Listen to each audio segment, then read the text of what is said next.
Hello friends, कैसे हैं आप लोग। आपको पता है कि रेलवे की एसआई और कांस्टेबल की वैकेंसी आउट हो चुकी है। इस वीडियो में सारी चीज़ें आपको वन बाय वन मैं बताने वाला हूं। सारी इन्फॉर्मेशन मैं लेके बैठा हूं विथ नोटिफिकेशन। यहाँ पे जो शॉर्ट नोटिफिकेशन आया है जिसमें बताया गया है कि रेलवे की वैकेंसी आई है। 15 अप्रैल से इसके फॉर्म भरना स्टार्ट हो जाएंगे और 14 मई तक इसके फॉर्म अप्लाई होंगे आपके। कांस्टेबल की इसमें वैकेंसी है 4208 की और एसआई की वैकेंसी है 452। टोटल 4660 पदों पे भर्ती है। इस वीडियो में मैं सारी इन्फॉर्मेशन आपको बताऊंगा। देखो, आराम से चीज़ों को समझना है, ज़्यादा भागदौड़ नहीं करना है। मैं भी आराम से चीज़ों को समझाता हूँ और इसी चीज़ के लिए जाना जाता हूँ। मेरा नाम शंकर शेषमा है। जो रेलवे के एस्पिरेंट्स हैं वो मेरे को नहीं जानते होंगे। मैं पहले दिल्ली पुलिस में as a sub inspector working था। अभी मैं एक्साइज इंस्पेक्टर जो एक्साइज एंड कस्टम है उसमें दिल्ली जोन में मैं वर्किंग हूँ करंटली। तो ये सारी इन्फॉर्मेशन मैं आपको मेरे एक्सपीरियंस के आधार में बताऊंगा और जो जीएस, मैथ्स और रीजनिंग पूछी जा रही है उनकी कैसे आप अच्छी तैयारी कर सकते हैं। इस वीडियो में देखो 3-4 चीज़ें मैं एक्यूरेटली आपको क्लियर करके चलूँगा कि क्या क्या चीज़ें आपको करनी है। आपको नोट्स बनाने, थ्योरी करनी है, मैथ्स में कैसे करना है, जीएस कैसे करनी है, रीजनिंग कैसे करनी है, उसके बाद मॉक टेस्ट कहाँ से लगाना है, प्रीवियस ईयर क्वेश्चन कैसे करने हैं और रिवीजन कैसे करना है। रेलवे में एसएससी से कंपटीशन नंबर ऑफ एस्पिरेंट्स के तौर पे ज़्यादा है, लेकिन जो पेपर लेवल है वो एसएससी से थोड़ा सा ईजी माना जाता है रेलवे का। क्योंकि एसएससी में जो सीजीएल की बात करूँ यहाँ पे कंपेरिजन के बेसिस पे, मैं तो वहाँ पे थोड़ा एनालिटिकल पेपर यहाँ पे आता है, जबकि रेलवे में थोड़े से स्ट्रेट फॉरवर्ड क्वेश्चन आते हैं यहाँ पे। और रेलवे का जो जीके है वो थोड़ा सा टफ माना जाता है और स्पेशली साइंस पार्ट उसमें ज़्यादा पूछा जाता है। पैटर्न इजी है। जीएस आएगी 50 नंबर की, मैथ्स आएगी 35 नंबर की और रीजनिंग आएगी 35 नंबर की। टोटल 120 क्वेश्चन आएंगे। दोनों में 120 क्वेश्चन आने वाले हैं, कांस्टेबल में भी और एसआई में भी। द ओनली डिफरेंस इज आपका थोड़ा पेपर का लेवल का डिफरेंस यहाँ पे होने वाला है। मेडिकल क्राइटेरिया, फिजिकल क्राइटेरिया, ये सारी चीज़ें बेसिक चीज़ें हैं, आप अपने एंड पे भी देख सकते हो। जैसे पीईटी में कितना भागना है 1600 मीटर, एसआई को कितनी देर में करना है 6.5 मिनट में, वो कांस्टेबल को और भी थोड़े कम टाइम में करने को मिलता है। ये सारी चीज़ें आप देख सकते हैं। लेकिन एक चीज़ मेक श्योर करना, आप मेडिकली फिट हो, ये चीज़ आप ध्यान रख के चलना। मेडिकली फिट में स्पेशली आइज़ आप देख के चलना। कलर ब्लाइंड तो आपको नहीं है, ये वाली चीज़ आप देख के प्रिपरेशन स्टार्ट करना। अदरवाइज क्या है, हम सारी तैयारी कर लेंगे और लास्ट में मेडिकल में निकल जाएंगे, there will be no point, है ना। सबसे पहले स्टार्ट करेंगे हम जीएस से, उसके बाद मैथ्स और रीजनिंग की हम बात करेंगे, फिर मॉक टेस्ट की बात करेंगे, ठीक है। जीएस का मैंने कहाँ लिख रखा था वो मैं चीज़ों को बता देते चलता हूँ, ठीक है। देखो, लिख के इसलिए रखा है ताकि कोई पॉइंट आपका मिस ना हो जाए। ज़्यादा ऐसा नहीं है कि मैं इसमें आपको देख देख के बताने वाला हूँ चीज़ें। क्विकली चीज़ों को मैं अच्छे से संक्षिप्त में आपको चीज़ें बताऊँगा। लिख के रख लें आप चाहे इन चीज़ों को, बुक्स के बारे में भी। और कई चीज़ों की बुक्स में मल्टीपल बुक्स बताऊँगा, तो उनमें ज़्यादा नहीं, एक बुक आपको खरीदनी है, ठीक है। उसके देखो, जीएस का कुछ फंडा ऐसा है। जीएस बेसिक चीज़ें मैं अगर ओवरव्यू बताऊँ आपको थ्योरी पढ़नी है। थ्योरी के साथ साथ आपको क्या करना है, प्रीवियस ईयर क्वेश्चंस लगाने हैं। प्रीवियस ईयर क्वेश्चंस के साथ आपको क्या करना है, उन थ्योरी की जो बुक है, एक क्वेश्चन बुक लेनी है। जैसे क्वेश्चन की बुक आती है, जैसे सारे टॉपिक्स के जिसमें ऑब्जेक्टिव क्वेश्चंस दिए हो, वो क्वेश्चन बुक प्रैक्टिस के लिए आपको लेनी है। इसके अलावा आपको करंट अफेयर्स पढ़ना है। ये 3-4 चीज़ें हैं जो आपको जीएस में करनी होती है। अब 3-4 चीज़ें करनी कहाँ से है, देखो, सबसे पहले आपको थ्योरी की एक बुक लेनी है। उस थ्योरी की बुक में कई लोग पढ़े हुए नहीं होते हैं, तो थ्योरी की बुक डायरेक्टली आपको समझ नहीं आएगी। तो उसके लिए क्या करना है, जैसे थ्योरी की बुक लूसेंट आती है, घटना चक्र आती है, मनोहर पांडे आती है, अरिहंत आती है, किरण आती है, किसी एक बुक को उठा लो जिसमें सारे टॉपिक्स हो अपने, वो आपको उठाना है। स्पेशली साइंस पार्ट बहुत अच्छे से हो, क्योंकि जो साइंस का ट्रेंड है रेलवे के एग्जाम में वो एसएससी से कहीं ज़्यादा है। तो साइंस पार्ट सारा अच्छे से कवर करे, बायोलॉजी, फिजिक्स, केमिस्ट्री पूरा अच्छे से हो। बायोलॉजी में भी जो डिजीजेज वगैरह है, विटामिन है, मिनरल्स है, प्लांट वाले, ये सारी चीज़ें जो है, ह्यूमन एनाटॉमी है, प्लांट्स की जो है बोटानी वगैरह, सारा अच्छे से दिया हो, वो वाली बुक आपको लेनी है। एक बुक लेनी है। बुक डायरेक्ट आप पढ़ो या ना पढ़ो, कई तो कोचिंग से करेंगे तो वो वहाँ से बेटर है, कर सकते हैं आप कोचिंग, कोई इशू नहीं है। लेकिन अगर आप डायरेक्टली पढ़ रहे हो उस बुक को, तो क्या करना है, आपको एक सारांश वीडियो आपको उठाते जाना है। जैसे फॉर एग्जांपल आपको हिस्ट्री पढ़नी है, हिस्ट्री में भी मॉडर्न हिस्ट्री आपको पढ़नी है। ऐसे मैं एग्जांपल के तौर पे आपको समझा देता हूँ। मॉडर्न हिस्ट्री का एक मैराथन क्लास उठा लो आप, 5-6 घंटे का एक क्लास होगा, वो आप पहले एक वीडियो देख लो यूट्यूब पे। उससे मॉडर्न हिस्ट्री का एक ओवरव्यू आपके दिमाग में बैठ जाएगा कि कैसे क्या क्या चीज़ें हुई है अपने आधुनिक इतिहास में। वो चीज़ें आप देखना। उसके बाद बुक पे जाओ। बोटानी, जैसे मान लो बायोलॉजी आप पढ़ रहे हो, बायोलॉजी या ह्यूमन डिजीज़ आप पढ़ रहे हो या विटामिन आप पढ़ रहे हो, तो विटामिन के ऊपर एक वीडियो देख लो। उसके बाद आप बुक उठा के पढ़ो। गारंटी दे रहा हूँ बहुत अच्छे से आपको चीज़ें समझ आएगी। ये वैसे ही हो जाएगा जैसे आप किसी कोचिंग में पढ़ के आके बुक उठा रहे हो। अगर आप कोचिंग नहीं जाते हो तो ये वाला मेथड अपना लो। अगर कोचिंग जा रहे हो तो टीचर वहाँ पे पढ़ा रहा है तो फिर तो आपको दिक्कत ही नहीं होनी चाहिए पढ़ने के लिए। उसके बाद क्या करना है, इनमें से एक बुक लेनी है जो मैंने आपको बताया। क्या करना है, टॉपिक उठाना है। टॉपिक का अगर आप वीडियो देख रहे हो तो ठीक है, वीडियो देख के आपको बुक पढ़नी है। उसके बाद उस टॉपिक के क्वेश्चंस करने। क्वेश्चंस कौन ने करने, प्रीवियस ईयर के क्वेश्चंस करने। प्रीवियस ईयर क्वेश्चंस पहले आपको जंप करना है रेलवे के क्वेश्चंस पे। अगर आपने रेलवे के क्वेश्चंस में महारत हासिल कर ली है तो गो फॉर एसएससी क्वेश्चंस, उससे पहले नहीं करना है। प्रीवियस ईयर क्वेश्चंस में करंट के क्वेश्चंस आपको बिल्कुल नहीं करना है, ठीक है। ये वाली चीज़ आप ध्यान रखना। उसके बाद ऑब्जेक्टिव क्वेश्चंस की एक बुक लगानी। क्वेश्चंस में जैसे प्रीवियस ईयर क्वेश्चंस के मैंने बता दिया आपको, रेलवे के क्वेश्चंस आपको करने हैं। इसमें कई सारी बुक्स आती है, जैसे किरण की बुक आती है, ये वाले आप कर सकते हैं। इसके अलावा एक बुक उठानी है आपको, ऑब्जेक्टिव क्वेश्चंस की बुक उठानी है जिसमें सारे टॉपिक्स के क्वेश्चंस हो। जैसे मान लो कि इतिहास के क्वेश्चंस लगाने तो लगभग 1000-1500 इतिहास के क्वेश्चन हो विद एक्सप्लेनेशन। ऐसी वाली एक आप बुक उठा लेनी है आपको। जैसे किरण की सार संग्रह करके एक बुक आती है, शायद खान सर की एक बुक आती है, वो वाली बुक आप लोगे तो उसमें 20-25 हज़ार क्वेश्चन है, हर टॉपिक के क्वेश्चन दे रहे हैं। तो ऐसे वाली आपको एक बुक उठा लेनी है और वहाँ से क्वेश्चन करना है। और नोट्स, अब कई पूछेंगे कि भैया नोट्स बनाने के, देखो जीएस अथा है, इसके नोट्स बनाओगे तो आपको कहीं ना कहीं बहुत सारी चीज़ें, आप बुक भी खरीद रहे हो, नोट्स भी बना रहे हो, तो थोड़ा सा आपको ज़्यादा लोड पड़ जाएगा इन चीज़ों का। तो मैं रिकमेंड करूँगा आपको नोट्स बनाने की ज़रूरत नहीं है। जो भी आप बुक खरीद रहे हो थ्योरी की, उसमें अंडरलाइन करो, उसमें हाईलाइट करो, स्टार लगाओ, उसमें हाईलाइटर से हाईलाइट करो और उसी को एक तरीके से आप नोट्स में कन्वर्ट करके उसी को 4-5 बार रिवाइज करो। क्योंकि सेम चीज़ को वापस आप नोटबुक में उतारोगे तो that does not make any sense, ठीक है। तो इसलिए मैं नोट्स रिकमेंड नहीं करता हूँ, स्पेशली जीएस में। मैथ्स और रीजनिंग की बात करूँगा तब मैं एम्फेसाइज करूँगा, बहुत जोर दूंगा कि आपको नोट्स बनाने अच्छे से, ठीक है। उसके बाद क्या करना है, देखो करंट अफेयर्स बता देता हूँ। जीएस में एक बड़ा तबका है करंट अफेयर्स का, लेकिन अभी करंट अफेयर्स आपको पढ़ने नहीं है। अब देखो जैसे रेलवे की भर्ती आ गई, इतने सारे channel daily current affairs start कर देंगे, that is total waste of time, ठीक है। अभी स्टार्ट नहीं करना है आपको बिल्कुल भी करंट अफेयर्स। जब आपके पास एग्जाम डेट आ जाएगी उससे पहले 2 महीने, 2.5 महीने, 1.5 महीने, तीनों में से एक ऑप्शन आप पे डिपेंड करता है, तब हमें करंट अफेयर्स को ज़्यादा से ज़्यादा समय देना।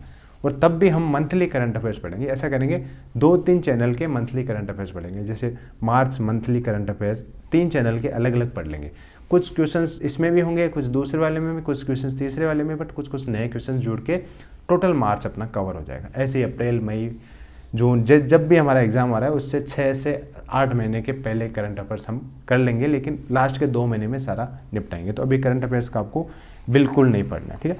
उसके बाद मैं बात करूँगा मैथ्स और रीजनिंग की। देखो मैथ्स और रीजनिंग ऐसा पार्ट है जिस स्कोरिंग है, मतलब आपको ज़रूरी नहीं है कि आपकी जीएस में अच्छा स्कोर आए, 50 में से कितना स्कोर ला पाते हो आप श्योरिटी के साथ नहीं कह सकते। लेकिन मैथ्स और रीजनिंग अगर आपकी अच्छी है तो आप श्योरिटी के साथ कह सकते हो कि इतना स्कोर मेरा आने वाला है। तो इनको अच्छे से करना है। मैथ्स और रीजनिंग मैं तो कहूँगा 60+ आपका स्कोर यहाँ पे होना चाहिए आउट ऑफ 70। अगर 35 मार्क्स यहाँ पे आ रहे हैं आपके मैथ्स और रीजनिंग का टोटल, तो इसमें आपका 60+ स्कोर होना चाहिए। मैथ्स कैसे करना है, सिंपल है, ज़्यादा मैथ्स पे गणित नहीं लगानी है आपको। सबसे पहले आपको थ्योरी पढ़नी है। आप चाहे खुद पढ़ रहे हो, यूट्यूब से पढ़ रहे हो, चाहे कोचिंग से पढ़ रहे हो, कहीं से भी पढ़ो, इर्रेस्पेक्टिव ऑफ दैट आपको अच्छे से थ्योरी पढ़नी है। साथ में अच्छे से नोट्स बनाने हैं। देखो जैसे मैंने जीएस में बोला नोट्स की जरूरत नहीं है, यहाँ पे बोल रहा हूँ अच्छे से नोट्स बनाने हैं। दैट इंक्लूड फॉर्मूलाज, अच्छे से फॉर्मूला लिखना है। एक एक टॉपिक का एक एक फॉर्मूला आना चाहिए आपको, क्योंकि कई क्वेश्चंस फॉर्मूला बेस्ड आपके आने वाले हैं और वो क्विकली आपको सोल्व करने की स्पीड भी आपके पास होनी चाहिए। अच्छे से थ्योरी कर लिए, अच्छे से फॉर्मूला लिख लिए। जिस टॉपिक को आप पढ़ रहे हो आज, परसेंटेज पढ़ रहे हो आप, प्रॉफिट लॉस पढ़ रहे हो आज, जो भी टॉपिक आप पढ़ रहे हो उसके क्वेश्चंस आपको लगाने हैं। कौन से, रेलवे के प्रीवियस ईयर क्वेश्चंस लगाने हैं आपको। यहाँ पे एसएससी के क्वेश्चंस में नहीं भागना है। स्टार्टिंग में क्वेश्चंस एसएससी के भी हम करेंगे, लेकिन जब हमारे रेलवे के सारे हो जाएंगे, आपको कॉन्फिडेंस आ जाएगा कि अब रेलवे के तो लगभग मैं सारे क्वेश्चंस कर लेता हूँ, तब सिमिलर टॉपिक्स के इजी क्वेश्चन एसएससी के भी हम करेंगे। एसएससी के एडवांस क्वेश्चंस हम वहाँ नहीं करेंगे, ठीक है। क्योंकि जो एसएससी का जो टीसीएस पैटर्न है, स्टार्टिंग अभी जो लेटेस्ट पैटर्न देखोगे आप, थोड़े से टफ क्वेश्चंस पूछे जाते हैं, उन पे स्टार्टिंग में आपको भाग के अपना मनोबल नहीं गिराना है। शुरू में हम रेलवे के क्वेश्चंस करेंगे। रेलवे के किसी भी एग्जाम में अगर मैथ्स पूछी जा रही है तो उसके क्वेश्चंस हम लगाएंगे। स्पेशली बुक आती है इनकी, जैसे एसआई की बात करूँ 23 सेट की एक किरण की बुक आती है, वो वाले आप लगाओ ना। इन 23 सेट्स को आप जब अच्छे से मास्टरी कर लोगे तब हमें दूसरे क्वेश्चंस पे जाना है। उसके बाद बात करूँ मैं इसकी कांस्टेबल की भी एक 40 या 41 सेट की बुक आती है, वो वाली आप लगाओ। ये तो हो गए पूरे सेट एज इट इज़। लेकिन जब आप टॉपिक पढ़ोगे, जैसे आपने परसेंटेज पढ़ा, थ्योरी पढ़ी, उसी के क्वेश्चंस लगाने, तो chapter wise type wise book उठानी है, उससे क्वेश्चंस करने। उससे क्या होता है, आपको जो टॉपिक आपने पढ़ा है उसी के क्वेश्चंस लगाओगे तो आप में एक कॉन्फिडेंस आएगा। और सारा गेम कॉन्फिडेंस का है। जब आप नौकरी लग जाओगे तो आप पीछे मुड़ के देखोगे तो आपको समझ आएगी एक चीज़ कि सारा गेम ही कॉन्फिडेंस का है। तो कॉन्फिडेंस हमें गेन करते चलना है, कॉन्फिडेंस कभी लूज़ नहीं करना है, ठीक है। उसके बाद क्या करना है, जैसे प्रीवियस ईयर क्वेश्चंस लेनी ही आपको। PIQ इसकी किरण की भी आती है, चैप्टर वाइज टाइप वाइज किरण की बुक भी आती है। कोशिश करूंगा मैं सारी बुक्स का आपको स्क्रीन पे डिटेल मतलब वो फोटो दिखा दूं, जिससे आपको आइडिया रहेगी कौन सी बुक आपको लेनी है। और डिस्क्रिप्शन में भी उनके लिंक्स मैं आपको डाल दूंगा, एग्जैक्ट बुक के लिंक डालने की कोशिश मैं यहाँ पे करूँगा। तो क्या ही करना है, थ्योरी पढ़ना है, नोट्स बनाना है, चैप्टर के नोट्स बनाना है अच्छे से। जो चैप्टर आप पढ़ रहे हो उसके क्वेश्चंस लगाने, प्रीवियस ईयर क्वेश्चंस लगाने, पहले नॉर्मल क्वेश्चंस फिर प्रीवियस ईयर क्वेश्चंस और सारे प्रीवियस ईयर क्वेश्चंस लगाने। ये सब कुछ हो जाने के बाद SSC के क्वेश्चंस पे आप जंप कर सकते हो। और एक बार में नहीं करना है, एक बार सिर्फ नॉर्मल क्वेश्चंस करने हैं, फिर सारे चैप्टर्स के क्वेश्चंस करने हैं, फिर सारे उसी चैप्टर के प्रीवियस ईयर क्वेश्चंस करने हैं। और ये धीरे धीरे सारी चीज़ें रोटेशन में चलेगी कि एक चैप्टर का क्वेश्चंस लगा दिए तो सारे चैप्टर पढ़ के वो क्वेश्चंस लगाने हैं। जब एक चैप्टर के प्रीवियस ईयर लगा रहे हो तो सारे चैप्टर के धीरे धीरे प्रीवियस ईयर लगाना है। ऐसा नहीं है कि एक के सब कुछ ही कर दो और बाकी आगे बढ़ो ही नहीं, लेकिन पहले ट्राई करो कि सारी आप अपनी थ्योरी कंप्लीट कर लो। और थ्योरी के साथ साथ हो सके तो कुछ क्विजेज भी लगा लेना आप, अभी नहीं तो गूगल पे ही कर लेना, रेलवे के प्रीवियस ईयर क्विज की क्विज लगा लेना, या कई सारे ऐप आते हैं उनसे आप क्विज लगा लेना। सेम स्ट्रेटेजी आपको रीजनिंग में अपनानी है। रीजनिंग में कुछ अलग नहीं करना है, थ्योरी पढ़नी है, सारे कॉन्सेप्ट्स आपको अच्छे से याद होने चाहिए, उनके नोट्स बनाने हैं। वैसे ही जो चैप्टर आप पढ़ोगे उसके क्वेश्चंस लगाने हैं, फिर नेक्स्ट चैप्टर के क्वेश्चंस लगाने हैं, ऐसे ऐसे करके पूरा सिलेबस कंप्लीट करना है। फिर chapter wise previous year questions करना है, पहले रेलवे के प्रीवियस ईयर करना है, फिर SSC के प्रीवियस ईयर करना है। ऐसे करके आपको क्यूज को साथ में लेते हुए मैथ्स और रीजनिंग में एक्सपर्टीज़ लानी है। मतलब 60+ टारगेट इसमें आपका होना चाहिए, ठीक है। उसके बाद हम बात करेंगे मॉक टेस्ट की। देखो सबसे अंडर एस्टिमेटेड जो चीज़ है ना वो मॉक टेस्ट है। जो मॉक टेस्ट ज़्यादा लगाता है ना वो मैथ्स और रीजनिंग तो स्पेशली बहुत अच्छा करके चला जाएगा। मॉक टेस्ट और क्विज जो बंदा लगा रहा है, ज़्यादा से ज़्यादा आपको मॉक और क्विजेस पे फोकस करना है जब आपका मैथ्स और रीजनिंग का सिलेबस कंप्लीट हो जाएगा। उससे पहले मॉक लगाने का कोई महत्व नहीं है। जब मैथ्स और रीजनिंग आप कंप्लीट कर लो या आपने थोड़ी बहुत कर रखी है, मान लो ज़रूरी नहीं है आप डायरेक्ट रेलवे की तैयारी कर रहे हो, इससे पहले आप SSC की तैयारी कर रहे होंगे, आप बैंक की तैयारी कर रहे होंगे, तो कहीं ना कहीं ये चैप्टर्स आपको आते हैं, तो आप इसी पैटर्न पे मॉक टेस्ट जल्दी लगाने लग जाना। आप ये सोचो कि GS का सिलेबस कंप्लीट हो फिर मैं मॉक लगाऊं, तो कहीं ना कहीं वो कभी होने वाला नहीं है। You will never feel in GS कि आप फुल्ली कंफर्टेबल हो गए, कॉन्फिडेंट हो गए, अब मैं मॉक लगाने जाऊँ। तो मैथ्स और रीजनिंग का सिलेबस पैरामीटर रखना, जैसे हो जाए ये करना। मॉक कहाँ से लगाना है, आपको मॉक के लिए बिना सोचे समझे टेक्स्ट बुक पे जाना है। सारे टॉपर्स रिकमेंड करते हैं टेक्स्ट बुक के मॉक, मैं भी रिकमेंड कर रहा हूँ। बहुत ही रिलेवेंट क्वेश्चंस वहाँ पे देखने को मिलेंगे। एज इट इज जो एग्जाम में पूछे जाते हैं वैसे ही कहीं ना कहीं क्वेश्चंस आपको देखने को मिलेंगे।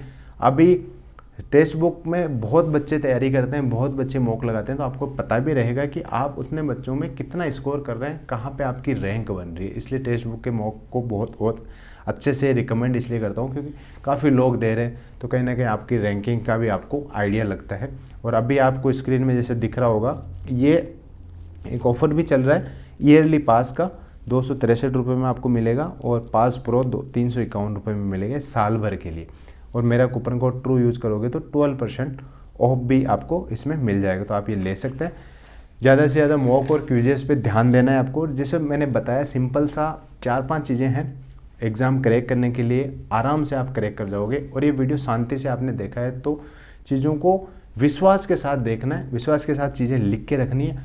अच्छे से थ्योरी करो, अच्छे से प्रैक्टिस क्वेश्चंस करो, ऑब्जेक्टिव क्वेश्चंस जैसे GS में तो, और मैथ्स और रीजनिंग में अपने प्रीवियस ईयर के क्वेश्चंस लगाओ, सारे प्रीवियस ईयर क्वेश्चंस करो। जब एग्जाम आ जाएगा करंट अफेयर्स करो, उसकी ज़्यादा से ज़्यादा 4-5 बार रिवाइज करो, क्विजेस लगाओ, मॉक टेस्ट लगाओ। इसके अलावा चाहे आप टॉपर हो चाहे फेल्योर हो, सब यही चीज़ें करते हैं, बट कितना अच्छे से आप करते हो ये सब पे डिपेंड करता है। देखो रेलवे की जॉब बहुत ही शानदार जॉब होती है, सेंट्रल गवर्नमेंट की जॉब है, बिल्कुल मज़ा आने वाला है आपको अगर आप ये क्रैक करके 2 स्टार में पहनो आप वर्दी, चाहे नॉर्मल वर्दी पहनो, वर्दी की जो वर्दी होने वाली है।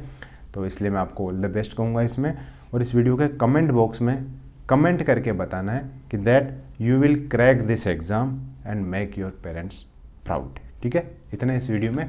आशा करता हूँ आप बहुत अच्छे से पढ़ाई करेंगे, नोटिफिकेशन का भी वेट नहीं करेंगे, अभी से शुरू कर देंगे, और जब नोटिफिकेशन आएगा और एग्ज़ाम डेट आएगी तो आप फुल्ली प्रिपेयर्ड होकर एग्ज़ाम देंगे। This is all in this video guys. Thank you, thanks for watching.